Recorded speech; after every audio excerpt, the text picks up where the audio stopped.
Hey guys, welcome back to our channel JR Sir। तो guys जैसा कि हम लोग एसपी के चैप्टर 1 की पहली वीडियो आप लोग देख ही चुके होंगे। वहां पे हम लोगों ने इम्पोर्टेंस ऑफ सेक्रेटरी और सेक्रेटरी के फीचर्स पढ़े थे। अभी हम लोगों ने जैसा मैं पहली वीडियो में बोल चुका था कि चैप्टर बहुत बड़ा है तो ज्यादा बड़ी वीडियोस नहीं करेंगे, तो हम दो पार्ट में वीडियो डिवाइड करने वाले। तो गाइस हम सेकंड पार्ट ला चुके हैं। सेकेंड पार्ट में गाइस हम लोग टाइप्स पढ़ेंगे और क्वालिटीज पढ़ेंगे सेक्रेटरी के। तो गाइस वीडियो को लेट ना करते हुए स्टार्ट करते हैं।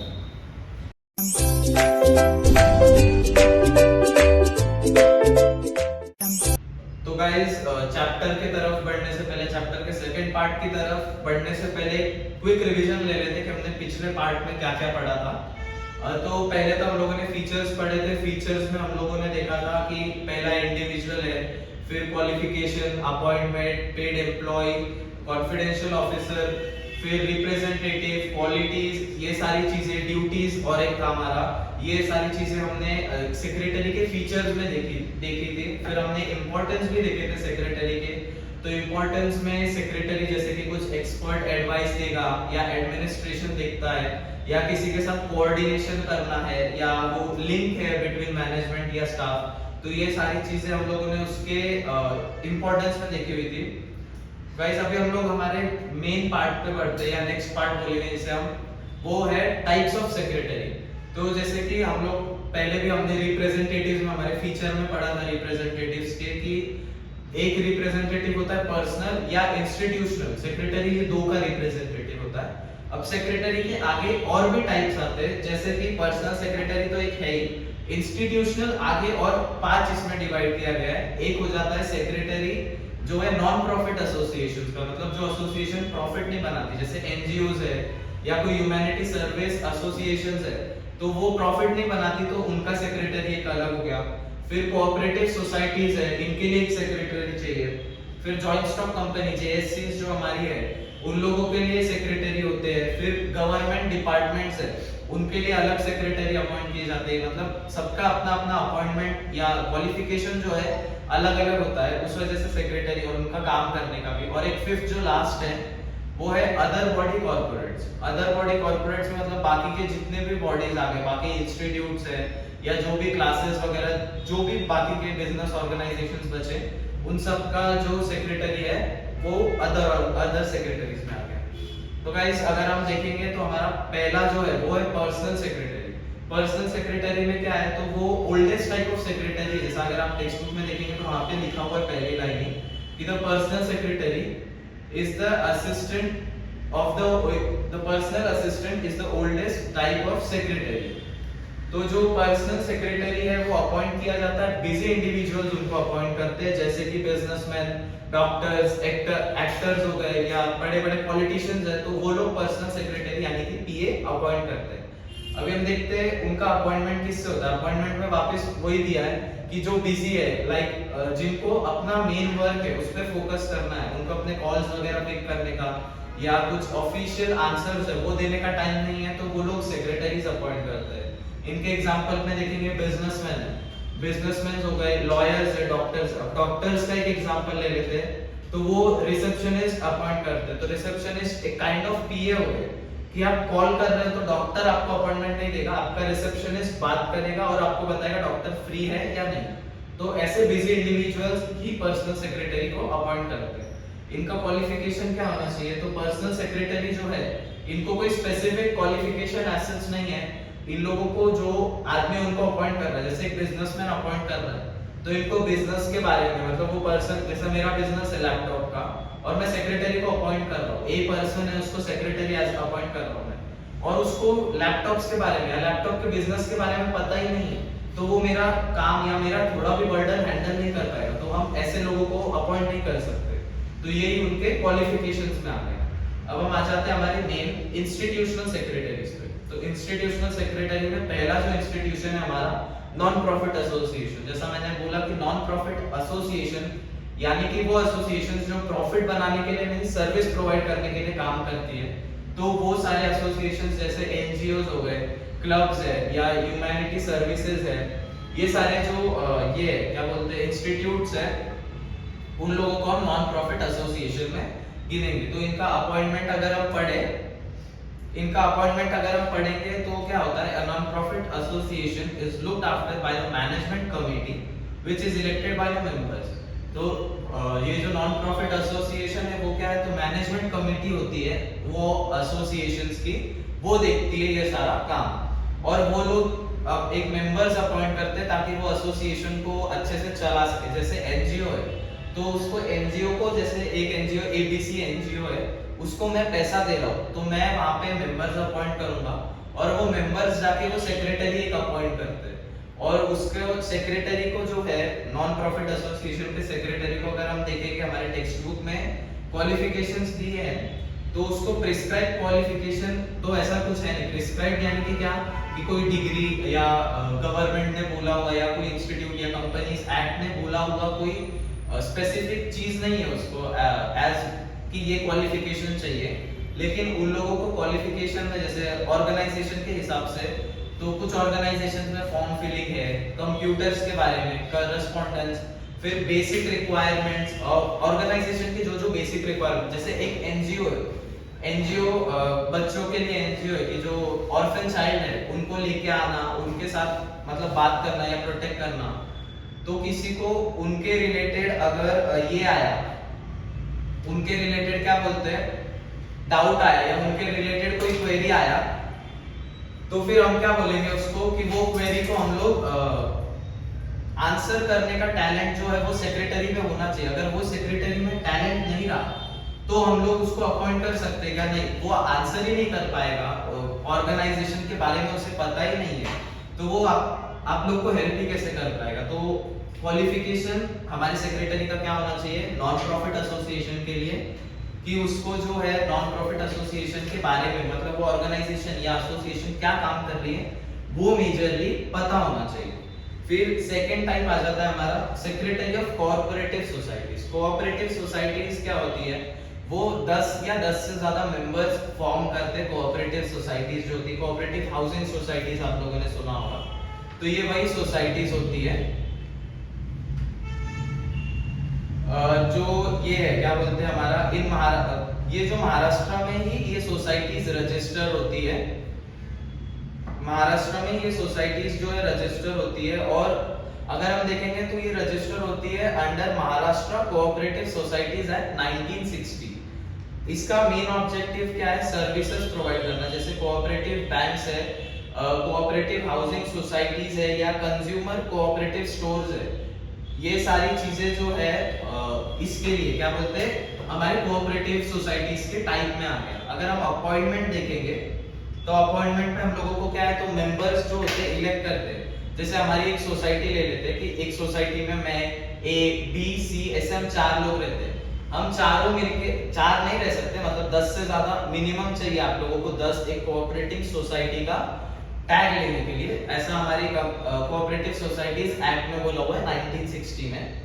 इस चीज में आप लोग एक पर्सन को अपॉइंट करेंगे, किसके लिए, ताकि वो आप लोगों का सारा मतलब बिल्डिंग का काम देख सके। जैसे मैं कोऑपरेटिव हाउसिंग सोसाइटी की बात कर रहा हूँ, तो वो आपके बिल्डिंग का सारा काम देख सके। फिर क्वालिफिकेशन क्या चाहिए, तो इसको भी एक स्पेसिफिक क्वालिफिकेशन नहीं है, लेकिन उसको जो सेक्रेटरी जिसको अपॉइंट कर रहे हैं, जैसे हम पर्सन बी को सेक्रेटरी अपॉइंट कर रहे हैं, तो उसको कोऑपरेटिव सोसाइटीज एक्ट का नॉलेज होना चाहिए, जो हमारी महाराष्ट्र गवर्नमेंट ने बनाया हुआ है, उसको उस सोसाइटीज एक्ट का नॉलेज होना चाहिए। उस सोसाइटीज एक्ट में क्या आता है, उसके गाइडलाइंस क्या है, उसके रूल्स क्या है, रिस्ट्रिक्शंस, प्रॉफिट, लॉसेस, ये सारी चीजें उसको पता होनी चाहिए, तभी हम उसे एज अ सेक्रेटरी अपॉइंट कर सकते हैं। तो गाइस हमारा जो कोऑपरेटिव सोसाइटी का सेक्रेटरी है, वो उसको कोऑपरेटिव सोसाइटी एक्ट का नॉलेज तो होना ही चाहिए, लेकिन उसको ग्रेजुएट भी होना चाहिए, तभी उसको हम अपॉइंट कर सकते हैं for a secretary of a cooperative society.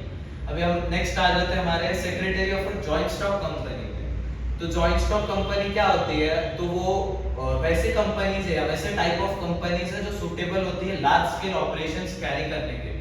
जैसे कि आपको इंटरनेशनली या ग्लोबली जाना है, आपकी कंपनी ग्लोबली मार्केटिंग करने वाली है, सेल करने वाली है अपना प्रोडक्ट, तो आप जॉइंट स्टॉक कंपनी ये फॉर्म यूज कर सकते हो। अब अपॉइंटमेंट क्या है, तो जॉइंट स्टॉक कंपनी का जो सेक्रेटरी है उनको बोर्ड ऑफ डायरेक्टर्स अपॉइंट करते हैं। क्यों?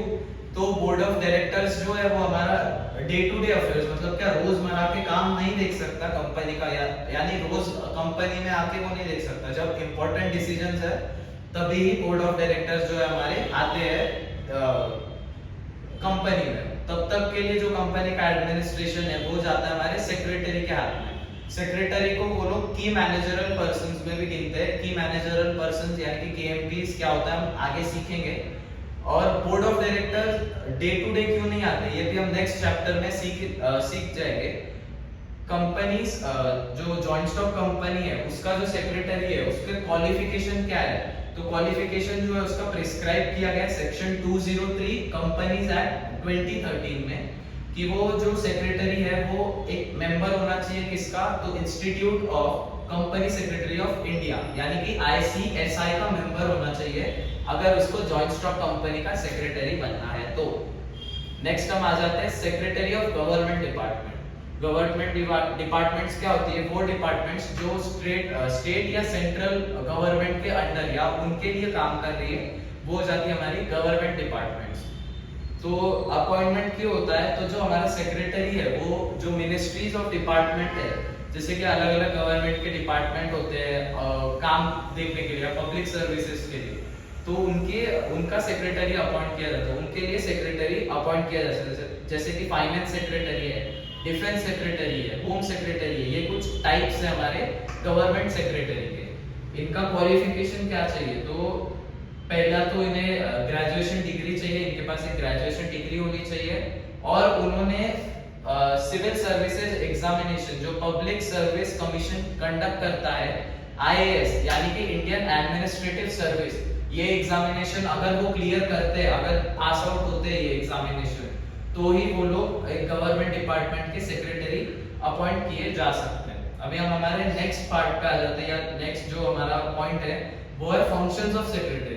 सेक्रेटरी को अभी आप अपॉइंट कर रहे हैं, उसका आपने फीचर्स देख लिया, इंपॉर्टेंट है, इंपॉर्टेंट क्यों है सेक्रेटरी वो देख लिया, टाइप्स देख लिया। अब उसके फंक्शंस आप लोग सोच रहे हैं काम क्या करता है भाई, एग्जैक्ट काम क्या करता है? तो पहला तो पॉइंट है उसका करस्पॉन्डेंस। करस्पॉन्डेंस उसका सबसे मेन या इंपॉर्टेंट काम है एक सेक्रेटरी का। क्यों? तो सेक्रेटरी देखता है इनवर्ड आउटवर्ड मेल्स को, जो मेल कंपनी के लिए आते हैं या कंपनी से बाहर जाते हैं वो मेल सेक्रेटरी एक बार ओवरव्यू करेगा या वही सेक्रेटरी खुद ही वो मेल्स लिख के भेजता है। फिर सेक्रेटरी और इंक्वायरीज देखता है, जैसे कि अगर आपकी कंपनी रिक्रूटमेंट कर रही है तो वो इंक्वायरीज देखेगा कि कोई अच्छी इंक्वायरी आई है या इंक्वायरीज आ रही है कि नहीं आ रही है। फिर दूसरी गवर्नमेंट डिपार्टमेंट्स है, उनसे बात करनी है, मतलब गवर्नमेंट डिपार्टमेंट का कोई लेटर आया कि आपकी कंपनी ये रूल फॉलो कर रही है नहीं कर रही है, आपकी कंपनी ने ये टैक्स भरा है नहीं भरा है, तो ये सारी चीजें हमारा सेक्रेटरी देखता है। और सेक्रेटरी अलग अलग रिकॉर्ड्स भी मेंटेन करता है ऑर्गेनाइजेशन के। फिर नेक्स्ट है ऑफिस मैनेजमेंट। ऑफिस मैनेजमेंट क्या है? तो सेक्रेटरी रिस्पॉन्सिबल है efficiency of entire office routine. तो क्या जो ऑफिस रूटीन है, जैसे कि अपन बोलते हैं कि जॉब टाइम है या जॉब टाइम जब वो एम्प्लॉयज काम कर रहे हैं तो वो लोग ब्रेक स्पेसिफिक टाइम का लेंगे, ब्रेक उनका अच्छा जाए, काम भी वो लोग एफिशिएंटली करें, काम भी वो लोग फास्ट करें, थोड़ा अच्छे से जल्दी काम करें, ये सारी चीजें उनको गाइड करना, सुपरवाइज करना, कंट्रोल करना, ये सारी चीजें उसके ऑफिस मैनेजमेंट के अंडर आ गए। फिर हम देखेंगे रिसेप्शन फंक्शन। तो जो reception function generally personal secretary के लिए आता है। तो क्या पर्सनल सेक्रेटरी जैसे मैंने बताया था डॉक्टर्स, बिजनेसमैन या बड़े बड़े एक्टर्स अपॉइंट करते हैं, तो वो सेक्रेटरी को रिसेप्शनिस्ट का काम अच्छे से आना चाहिए, लोगों को फोन पे रिप्लाई करना, टेलीफोन कॉल्स देना, विजिटर्स है अटेंड करना इंक्वायरीज को, या जो उनका एम्प्लॉय है उसको उसकी ये मीटिंग्स फिक्स करना, वो सारी चीजें सेक्रेटरी का काम होता है, रिसेप्शन फंक्शन में आता है वो। फिर होता है फाइनेंशियल फंक्शन। फाइनेंशियल फंक्शन अगर आप देखेंगे तो वो होता है बैंकिंग ट्रांजैक्शंस हो गए, उसके पेपर्स मेंटेन करना, फिर वो बैंकिंग ट्रांजैक्शन बराबर से हुआ है कि नहीं। फिर जो हमारा एम्प्लॉयर है, मैनेजमेंट है, बैंक है या गवर्नमेंट है, इन तक वो डॉक्यूमेंटेशन का प्रॉपर इंफॉर्मेशन देना। फिर वो उसके रिसिप्ट्स वगैरह है, रिसिप्ट्स जो होते हैं पेमेंट्स के, वो सारी चीजें मेंटेन करना, ये सब उसके फाइनेंशियल फंक्शंस में आ गया। नेक्स्ट जो है हमारा फिफ्थ वो है अरेंजिंग मीटिंग्स। तो सेक्रेटरी जो है वो उसको time to time proper meeting भी अरेंज करनी चाहिए कंपनी के। अगर सेक्रेटरी का जिसने भी अपॉइंट किया है, जो भी कंपनी ने या जो बोर्ड ऑफ डायरेक्टर्स ने अपॉइंट किया है, सेक्रेटरी देख रहा है कि कंपनी में वो रूल फॉलो नहीं हो रहा है, तो उसे प्रॉपर टाइम पे मीटिंग अपॉइंट करना चाहिए। तो ये सारी चीजें भी उसके अरेंजिंग मीटिंग्स में आ जाती है। नेक्स्ट है स्टैट्यूटरी फंक्शंस। तो जो गवर्नमेंट ये सेक्रेटरी है हमारा, उसको जो लीगल फंक्शंस है, लीगल यानी कि लॉ के रिगार्डिंग फंक्शंस है, वो सारी चीजें भी सेक्रेटरी को हैंडल करनी पड़ती है। जैसे कि क्या, तो स्टैम्प एक्ट है, शॉप है तो शॉप एक्ट हो गया, गुड्स एंड सर्विसेज टैक्स है, इनकम टैक्स एक्ट है, ये सारी चीजों का, ये सारी एक्ट का जो गाइडलाइन है, कंपनी उसके बाउंड्रीज के अंदर ही है, ये सारी चीजें देखना भी हमारे सेक्रेटरी का काम होता है। फिर सेवेंथ जो है हमारा वो है असिस्टेंस इन फॉर्मुलेटिंग पॉलिसीज। ये एक तरीके से एक इम्पोर्टेंट फंक्शन बोल सकते हैं उसका। क्यों? तो जो हमारा सेक्रेटरी है वो असिस्ट करता है हमारे बोर्ड ऑफ डायरेक्टर्स या जो भी ओनर है स्पेसिफिक बिजनेस का, उसको नई नई पॉलिसीज बनाने में। जैसा हमने पढ़ा था कि हमारा जो सेक्रेटरी है वो एक लिंक है बिटवीन मैनेजमेंट और स्टाफ। तो सेक्रेटरी पॉलिसीज बनाने में हेल्प कर सकता है कि स्टाफ को ये पॉलिसी पसंद आएगी या नहीं आएगी, उस चीज के रिगार्डिंग सेक्रेटरी असिस्ट कर सकता है। फिर एट्थ हमारा है वो है प्रोवाइडिंग इंफॉर्मेशन। तो सेक्रेटरी जो है हमने देखा था कि कॉन्फिडेंशियल ऑफिसर है। फिर कॉन्फिडेंशियल ऑफिसर के अलावा हमने देखा था वो स्टैट्यूटरी फंक्शंस, मीटिंग्स अरेंज करता है, फाइनेंशियल फंक्शंस, ये सारी चीजें, सारे डॉक्यूमेंट्स भी मैनेज वही करता है। तो अगर किसी को इंफॉर्मेशन चाहिए, जैसे कंपनी का ओनर आके इंफॉर्मेशन मांग रहा है कि भाई प्रॉफिट कितना हुआ, शेयर होल्डर्स मांग रहे हैं, या बैंक्स या गवर्नमेंट डिपार्टमेंट से ये कुछ इंफॉर्मेशन मांग रही है, तो वो भी हमारे सेक्रेटरी को ही प्रोवाइड करनी पड़ती है। फिर नाइन्थ है एडमिनिस्ट्रेटिव फंक्शंस। एडमिनिस्ट्रेटिव फंक्शंस क्या होते हैं?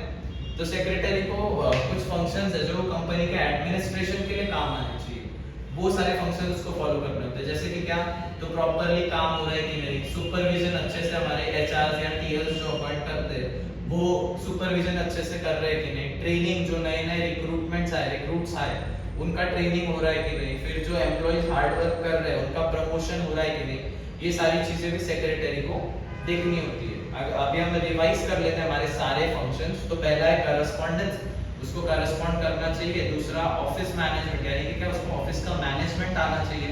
तीसरा है रिसेप्शन फंक्शन, तो ये पर्सनल सेक्रेटरी के लिए कि उसको रिसेप्शन यानी कि फोन कॉल्स, मीटिंग्स फिक्स करना, ये सारी चीजें प्रॉपरली उसका नॉलेज होना चाहिए। फिर फाइनेंशियल फंक्शंस, तो उसको रिसिप्ट्स, पेमेंट्स, ये सारी चीजों का मतलब ये सारे डॉक्यूमेंट्स जो संभाल के रखने चाहिए।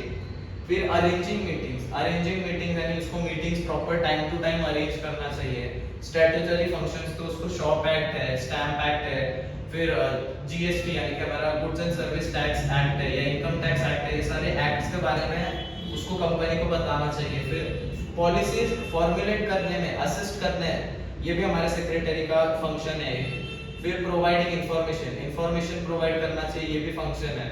फिर एडमिनिस्ट्रेटिव फंक्शन, तो उसको वर्क, सुपरविजन, ट्रेनिंग, प्रमोशन, ये सारे एडमिनिस्ट्रेटिव फंक्शंस भी हमारे सेक्रेटरी के अंडर ही आते हैं।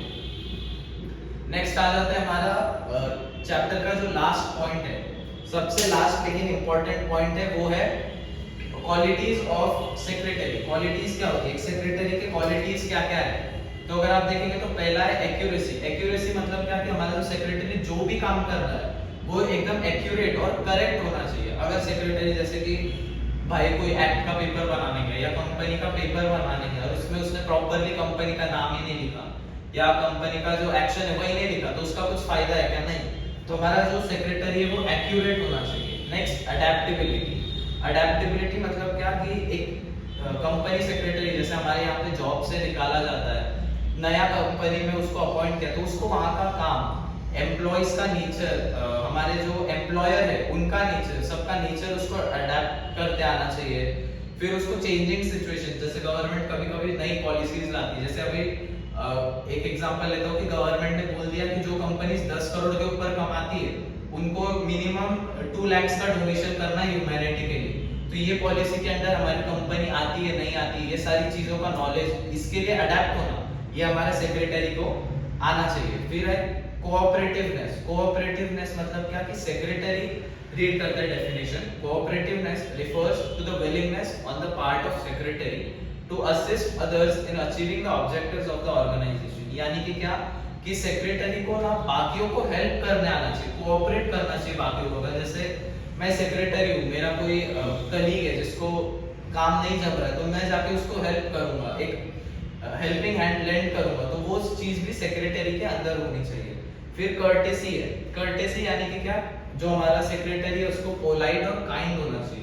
अगर सेक्रेटरी रूड है या गुस्से में बात कर रहा है तो ना एम्प्लॉइज काम अच्छे से कर पाएंगे, ना एम्प्लॉयर को उसका बिहेवियर पसंद आएगा। तो ये हमारा सेक्रेटरी जो है वो पोलाइट और काइंड भी होना चाहिए। फिर इनिशिएटिव, इनिशिएटिव मींस क्या होता है, मतलब कि पर्सन का टेंडेंसी है वॉलंटरीली अकम्प्लिश करना टास्क, यानी कि जैसे 10 एम्प्लॉय काम कर रहे हैं लेकिन 10 में से एक एब्सेंट है, तो हमारा जो सेक्रेटरी है उसने उस दिन उसका हेल्प करना चाहिए, या वो लोगों को जाके इनिशिएटिव लेना चाहिए, खुद से उनका डाउट क्लियर करना, या समझ में आ रहा है कि इन लोगों को कुछ डाउट है लेकिन डर के मारे पूछ नहीं रहे, तो इनिशिएटिव लेके खुद से हेल्प करनी चाहिए। फिर लीडरशिप, तो हमारा जो सेक्रेटरी है वो उसको गाइड, एडवाइस और इंस्पायर करते चलना चाहिए। कभी कभार क्या होता है, एम्प्लॉइज नया काम देख के डर जाते हैं, या एम्प्लॉयर ने कुछ चिल्लाया या कोई नया रिस्ट्रिक्शन आया या रूल आया तो एम्प्लॉइज डर जाते हैं, तो उनको वहां पे इंस्पायर करना, मोटिवेट करना, ये हमारे सेक्रेटरी का काम होता है। तो उसको लीडरशिप का क्वालिटी भी होना चाहिए। फिर हमारे सेक्रेटरी को लॉयल्टी, लॉयल्टी ये क्वालिटी भी होना चाहिए, यानी कि क्या, हमारा सेक्रेटरी लॉयल होना चाहिए, फेथफुल होना चाहिए कंपनी की तरफ, क्योंकि वो कॉन्फिडेंशियल ऑफिसर है। अगर वो लॉयल ही नहीं है, हमारी कंपनी का इंपॉर्टेंट इंफॉर्मेशन लीक कर रहा है, तो हम उसका रह के कोई फायदा नहीं है। फिर नेक्स्ट ऑर्डरलीनेस, मतलब कि क्या, it means doing the work in a systematic manner, it helps the secretary to complete the work in a proper order and time. Orderliness यानी कि क्या, कंपनी को जैसे वन बाय वन, जैसे टू डू लिस्ट बना के काम करना चाहिए कि पहले मेरा ये इंपॉर्टेंट टास्क है तो ये पूरा करूँ, सिस्टमैटिक मैनर में काम करना चाहिए, लाइन वाइज काम करना चाहिए उसने, ताकि कंपनी का सारा काम एक प्रॉपर ऑर्डर से और टाइम से हो पाए। फिर एक है प्लीजिंग पर्सनालिटी, कंपनी का जो कंपनी सेक्रेटरी है उसका पर्सनालिटी कैसा होना चाहिए, प्लीजिंग होना चाहिए, यानी कि कोई आ रहा है उससे बात करने को या कोई डील लेके आ रहा है तो वो कंपनी सेक्रेटरी ने वो डील पूरी करनी चाहिए, वो कंपनी सेक्रेटरी वो डील अकम्प्लिश ही कर सके, वैसा उसका पर्सनालिटी होना चाहिए। उसको talking, mannerism, good temper, short tempered नहीं होना चाहिए। अगर कोई आ रहा है, किसी ने गलत बात बोल दी तो सेक्रेटरी ने उसे शांति से समझाना चाहिए। फिर नेक्स्ट है हमारा सेक्रेटरी जो है वो नॉलेज सीकर होना चाहिए। नॉलेज सीकर यानी कि क्या, कि नया नया नॉलेज आ रहा है, जैसे अभी हम एआई देख रहे हैं, एआई आ रहे नए, या ऑटोमेशंस आ गए, कुछ ऑटोमेशंस आ गए, या नए नए डिवाइसेस आ रहे हैं, तो हमारी कंपनी सेक्रेटरी को उनका नॉलेज, नया एक्ट आ रहा है, नया लॉ आ रहा है, तो वो सारी चीजों का नॉलेज सीख करना, वो सारी चीजों के बारे में जानने का इंटरेस्ट होना चाहिए हमारे कंपनी सेक्रेटरी को। फिर हमारा कंपनी सेक्रेटरी का आ जाता है जो 11th है, वो है पंक्चुअलिटी। तो हमारा कंपनी सेक्रेटरी पंक्चुअल होना चाहिए। पंक्चुअल होना यानी कि क्या, उसको वो अगर पंक्चुअल नहीं है तो वो बैड इंप्रेशन ऑर्गेनाइजेशन का क्रिएट करेगा, जैसे कि उसको कहीं टाइम पे पहुंचना है, वो आधा घंटा 1 घंटा किसी मीटिंग में लेट पहुंचा तो वो ऑर्गेनाइजेशन का इंप्रेशन खराब करेगा, जैसे कि वो रिप्रेजेंटेटिव है उस ऑर्गेनाइजेशन का। फिर कंपनी सेक्रेटरी को साउंड जजमेंट देना चाहिए। अब ये कुछ नया रीड करता है टेक्स्ट बुक के हिसाब से ताकि आप लोगों को क्लियरली समझे। तो secretary should be able to जज the situation and accordingly take correct decisions. Secretary should be able to judge the effectiveness and performance of his subordinates. यानी कि क्या, सेक्रेटरी कोई जजमेंट लेना है या उसको कोई नया डिसीजन लेना है, छोटा डिसीजन है जो मैनेजमेंट स्टाफ तक नहीं लेके जा सकते, तो वहां पे उसको एक करेक्ट जजमेंट देना चाहिए। फिर नेक्स्ट है टैक्टफुलनेस। टैक्टफुलनेस देखेंगे तो क्या, तो उसको टैक्टिक्स बनाते आनी चाहिए कि कंपनी काम कैसे करेगी, कंपनी को उसका एक्टिंग, रिएक्टिंग, कंपनी का एक्शन क्या होना चाहिए किसी चीज के रिगार्डिंग, या कोई नया लॉ आया तो उसको रिएक्ट कैसे करें, ये सारी चीजें भी हमारा कंपनी सेक्रेटरी ही देखता है। एक बार सारी क्वालिटीज वापस मैं आपको बताता हूँ। एक्यूरेसी यानी कि उसको एक्यूरेट होना चाहिए। फिर सेकंड है अडैप्टेबिलिटी, उसने नई नई चीजें अडैप्ट करने जमनी चाहिए, उसको अडॉप्ट करने जमना चाहिए। कोऑपरेटिवनेस, वो कोऑपरेटिव होना चाहिए लोगों से। फिर कर्टेसी, कर्टेसी यानी पोलाइट और काइंड होना चाहिए अपने एम्प्लॉइज या एम्प्लॉयर के यहाँ पे, या कोई भी और आ रहा है तो। इनिशिएटिव यानी उससे इनिशिएटिव लेना चाहिए। फिर लीडरशिप, तो उसके अंदर लीडरशिप क्वालिटीज होनी चाहिए। इंस्पायर, मोटिवेट, गाइड करना चाहिए अपने एम्प्लॉइज को या कलीग्स को। लॉयल्टी, तो हमारा सेक्रेटरी जो लॉयल और फेथफुल होना चाहिए। ऑर्डरलीनेस, ऑर्डरलीनेस यानी कि क्या, सिस्टमैटिक मैनर में सारा काम देखना चाहिए उसने। फिर प्लीजिंग पर्सनालिटी यानी कि काम प्लीज, एकदम शांत, अच्छा शॉर्ट टेम्पर गुड टेम्पर आदमी रहना चाहिए वो। फिर नॉलेज सीकर, तो नया नया नॉलेज सीखने का इंटरेस्ट होना चाहिए उसको। फिर उसे पंक्चुअल होना चाहिए। फिर साउंड जजमेंट, यानी कि क्या, करेक्ट जजमेंट देना है, बायस होकर कोई जजमेंट उसे पास नहीं करना है। फिर टैक्टफुलनेस, यानी कि क्या, उसको हर चीज का टैक्टिक्स, एक प्रॉपर मेथड या कुछ बोलते हैं प्रॉपर टैक्टिक बना के सेंसिबल वे में चलना चाहिए। तो गाइस ये थे हमारे फंक्शंस वगैरह, हमारे सेक्रेटरी के फंक्शंस, इंपॉर्टेंस, फिर उसका क्या काम है, उसके टाइप्स, उसकी क्वालिटीज, ये सारी चीजें हम लोगों ने पूरे चैप्टर में सीखी। तो ये चैप्टर बेसिकली हमको सेक्रेटरी क्या है, सेक्रेटरी का नीड क्यों है, ये सारी चीजें सिखाने के लिए हमको ये चैप्टर दिया गया था। तो गाइस वीडियो कैसा लगा कमेंट जरूर कीजिएगा, वीडियो को लाइक शेयर और सब्सक्राइब जरूर कीजिएगा। Thank you guys.